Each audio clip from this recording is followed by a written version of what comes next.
Hello friends, இன்றைக்கி ஷோபா லாகில் பாருங்கள் அவல் ஸ்வீட் தான் செய்ய போகிறேன். அதுக்கு பாருங்கள், நான் வெள்ளை அவல் எடுத்து வச்சுருக்கேன். இதை எப்படி செய்யலான்னு பார்க்கலாம். ஃபஸ்ட்டு இந்த அவலை வந்து தண்ணி ஊற்றி நல்லா வாஷ் பண்ணிக்கணுங்க.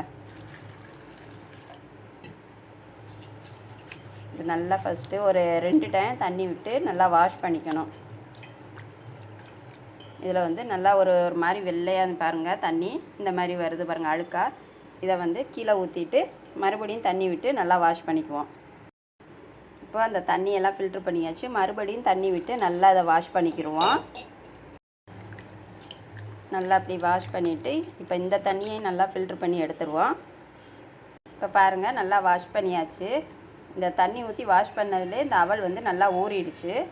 இப்போ இதுக்கு தேவையான அளவு சர்க்கரை சேர்த்துக்கலாம். நான் சீனி வந்து ஒரு 6 ஸ்பூன் சேர்த்துக்கிறேன். உங்களுக்கு எவ்வளோ தேவையோ அந்த அளவுக்கு நீங்கள் சேர்த்துக்கலாம். அவல் வந்து ரொம்ப உடம்புக்கு வந்து ஹெல்த்தியானதுங்க. இதை வந்து அடிக்கடி நம்ம சேர்த்துக்கிறது ரொம்ப நல்லது. அப்புறம் பாருங்கள், நான் கொஞ்சம் தேங்காய் திருவி வச்சுருக்கேன், அதையும் இதில் சேர்த்துக்கிறேன். தேங்காய் சேர்த்து சாப்பிட்டோம்னா நல்லா சூப்பர் டேஸ்ட்டு கிடைக்கும். இப்போ இது எல்லாத்தையும் சேர்த்து நல்லா பிசைஞ்சு எடுத்துக்கிடுவோம். லைட்டாக அப்படியே பிசைஞ்சுக்குவோம். ஏற்கனவே அவல் ஊறி இருக்குது, அதனால் இந்த சர்க்கரையும் அதோடு சேர்ந்தோன்னே நல்லா கரைஞ்சி இந்த தேங்காயோட நல்லா டேஸ்ட்டும் நல்லா கிடைக்கும்.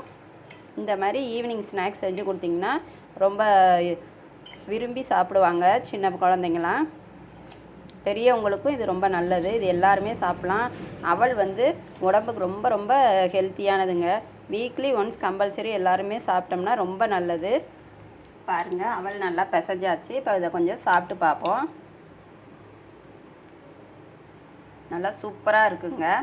நல்லா இனிப்பாகவும் அந்த தேங்காய் போட்டதுக்கு நல்லா டேஸ்ட்டாக இருக்குது.